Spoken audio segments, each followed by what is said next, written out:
Hi friends, இது உங்கள் Preethi's home. எங்கள் சேனல் பிடிச்சிருந்தா எங்களுக்கு சப்ஸ்கிரைப் பண்ணுங்கள், லைக் பண்ணுங்கள். தேங்க்யூ. ஹாய் ஃப்ரெண்ட்ஸ், நாங்கள் இப்போ எங்கே இருக்கோம்னா மதுரையில் இருக்க தெப்பக்குளத்தில் தான் இருக்கோம். அம்மா, நான், பாப்பா 3 பேரும் சேர்ந்து காய் வாங்குறதுக்காக கீழே வாசலுக்கு போனோம். அப்போ திரும்பி ரிட்டன் வர்றப்போ அம்மா சொன்னாங்க, நான் மதுரையில் தான் இருக்கோம், ஆனால் அடிக்கடி தெப்பக்குளத்துக்குலாம் போக முடியலை அப்படின்னு சொல்லி ஃபீல் பண்ணாங்க. அன்றைக்கி வெள்ளிக்கிழமைங்க, பாப்பாவுக்கு ஸ்கூலும் விட்டுருச்சு. பிரீத்தி அதனால் என்ன பண்ணிட்டான்னா, நான் அம்மாச்சி நம்ம 2 பேருமே சேர்ந்து அன்றைக்கி வெள்ளிக்கிழமை பாப்பா ரொம்பவே ஆசைப்பட்டா கோயிலுக்கெல்லாம் போகணும் அப்படின்னு சொன்னால் அதுக்குன்னு தனியாக ஒரு ஸ்பெஷலாகவே கிளம்ப ஆரம்பிச்சிரும். சரின்னு சொல்லிவிட்டு அம்மா, நான், பாப்பா 3 பேருமே தெப்பக்குளம் மாரியம்மன் கோயிலுக்கு போயிட்டோம். அங்கே போய் சாமியெல்லாம் கும்பிட்டுட்டு ரிட்டன் வர்றப்போ எல்லாருமே அங்கே இருக்கிற எல்லாருமே அவங்க வேண்டுதல்லாம் நிறைவேறினதுக்காக அங்கே சாமி கும்பிட வர்றவங்களுக்கு கூழ், பொங்கல், அப்புறம் மாவிளக்கு இதெல்லாம் கொடுத்து அவங்களோட வேண்டுதலை நிறைவேற்றிட்டாங்க. நாங்களும் ரொம்ப ஃப்ரீயாகவே சாமி பார்த்தோங்க. கூட்டம் வெளியில் மட்டும்தான் கூட்டமாக இருந்துச்சு. ஆனால் சாமி பார்க்குற இடத்துல கொஞ்சம் பரவாயில்லாமல் ஃப்ரீயாக தான் இருந்துச்சு. அன்றைக்கி சாமிக்கு வளகாப்பு அப்படின்னு சொல்லிட்டு இன்னும் ஸ்பெஷலாகவே சாமி கும்பிட்டாங்க. சாமி கும்பிட போகிறோமோ இல்லையோ, அங்கே இருக்க கூட்டத்தை பார்க்குறப்போவே ரொம்ப ரிலாக்ஸாக இருக்குங்க மைண்டுக்கெலாம். நாங்கள் சிலைமானில் இருக்கிறனால அடிக்கடி தெப்பக்குளத்துக்கு போய் மாமா, நான், பாப்பா, தம்பி 4 பேருமே போயிட்டு வந்துடுவோம். ஆனால் அம்மா அடிக்கடி வரமாட்டாங்க. ஏன்னா வேலைக்கு போகிறனால அவங்களுக்கு எப்போ லீவு கிடைக்குதோ அந்த டைம் மட்டும்தான் எங்கள் கூட வருவாங்க. அதுவும் இன்றைக்கி நாங்கள் காய் வாங்க போயிட்டு அம்மா மதுரையிலேருந்து ரிட்டன் கூட்டிகிட்டு வரனால சரி அப்படின்னு சொல்லிட்டு தெப்பக்குளத்துக்கு போயாச்சு. நாங்கள் தெப்பக்குளத்தில் சாமி கும்பிடுறதுக்காக காட்டிலும் இந்த குளத்தை பார்க்குறதுக்காக அடிக்கடி போவோம். இதில் இப்போல்லாம் தண்ணி எப்போவுமே குறையிறதே இல்லைங்க. நல்லா அதுலேயே போட்டிங்லாம் வச்சுருக்காங்க. அதனால் சூப்பராக இருக்குது, பார்க்குறதுக்கே அழகாக இருக்குது. நீங்கள் மதுரை சரௌண்டிங்கில் இருந்தீங்கன்னா தெப்பக்குளத்தில் நீங்கள் என்னென்ன பார்ப்பீங்க அப்படின்னு சொல்லிட்டு எனக்கு கமெண்ட் பண்ணுங்கள். நாங்கள் போன டயத்தில் தம்பியை விட்டுட்டு போயிட்டோம். அதனால் வீட்டில் திரும்ப சாப்பாடு ஏதாவது செய்யணும் அப்படின்னு சொல்லிட்டு லேட்டும் ஆகிட்டுருக்கு. திரும்ப பஸ் கிடைக்கிறது கொஞ்சம் கஷ்டம். அதனால் நாங்கள் கொஞ்ச நேரத்துலேயே திரும்ப ரிட்டன் கிளம்புறதுக்கு முன்னாடியே செம்ம காற்று, மழை செம்மையாக பெய்ய ஆரம்பிச்சிச்சுங்க. அந்த மழையிலேயே அடித்து பிடிச்சி பஸ்லேயும் ஏறி கிளம்பி வந்தாச்சு. வீட்டுக்கு வர்ற வரைக்குமே செம்ம மழைங்க. நீங்கள் எப்போயாவது இந்த மாதிரி மழையில் ட்ராவல் பண்ணியிருக்கீங்களா? எனக்கு மழையில் ட்ராவல் பண்ண ரொம்ப பிடிக்கும். இந்த மாதிரி நம்மளுக்கு இந்த சான்ஸ் எப்போவுமே கிடைக்காது. எப்போயாவது கிடைக்கிறப்ப யூஸ் பண்ணிக்கிறணும்.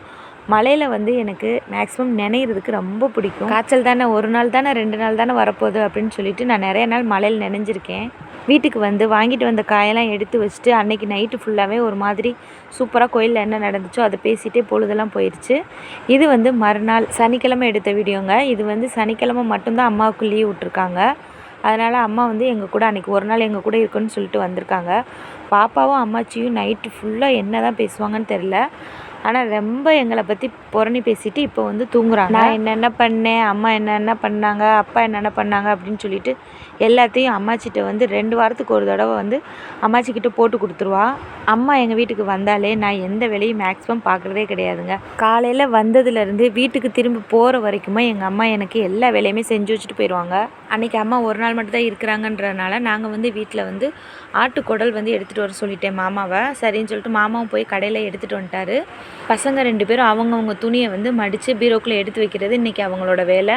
அதனால் தம்பி துணியை மடிக்க ஆரம்பிச்சிட்டான். நம்மளே எல்லா வேலையும் இழுத்து போட்டு செய்கிறது ஒரு சந்தோஷந்தாங்க. பசங்களையும் செய்ய சொல்லி கொடுத்தோன்னா நாளைக்கு அவங்களுக்கு இந்த மாதிரி விஷயங்கள் பெரிய உதவியாக இருக்கும். அதுலேயும் நிறைய விஷயம் அவங்க கற்றுக்குருவாங்க.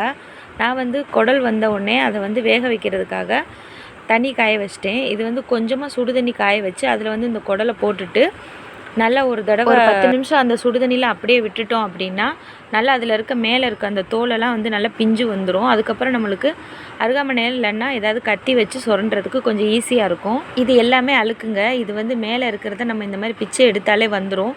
தண்ணி நல்லா சூடாக இருக்கணும். கொஞ்சம் கவனமாக நீங்கள் குடல் போடும்போது மேலே தெரிச்சிடாமல் கொஞ்சம் கவனமாக செய்யுங்க. நான் குடல் வாங்கும்போதே கொஞ்சோன்னு கொழுப்பும் கொடுத்துட்டாங்க. அம்மா அவங்க பாத்திரம் விளக்குற வேலையை ஃபுல்லாக முடித்து எனக்கு அடுத்தாப்பில் காய் நறுக்கி தரதுக்கு ரெடி ஆகிட்டாங்க. கொழுப்பை லாஸ்ட்டாக நம்ம குழம்பெல்லாம் வச்சு முடித்து இறக்க போகிற டயத்தில் நம்ம அதை போட்டுறணும்.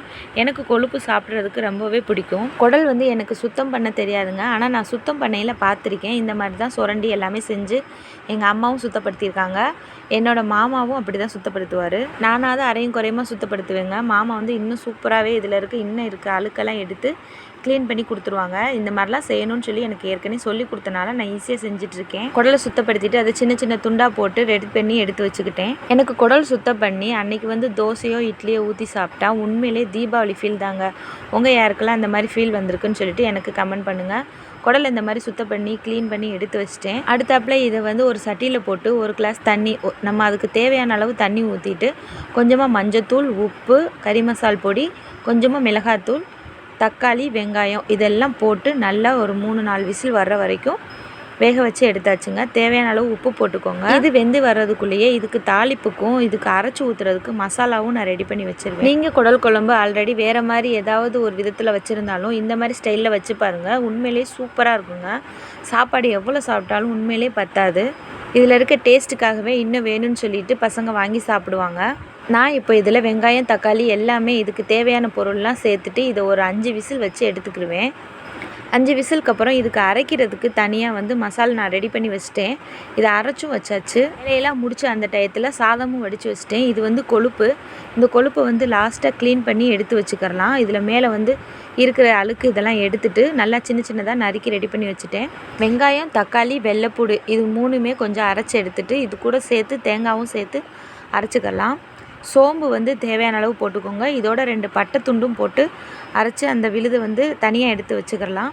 இது வந்து எண்ணெய் நல்லா காஞ்ச உடனே பட்டை, கிராம்பு அதோட 2 இலை போட்டு நல்லா அதை வந்து கொஞ்சம் பொரிய விட்டு அதுக்கப்புறம் இதை வந்து தாளிப்பை வந்து குழம்புல ஊற்றிக்கலாம். அதோடு சேர்த்து இந்த இதை மசாலா நான் அரைக்கிறதுக்கு என்னென்ன வச்சுருக்கேன்னு சொல்லிட்டு இப்போ உங்களுக்கு நான் காமிக்கிறேன்.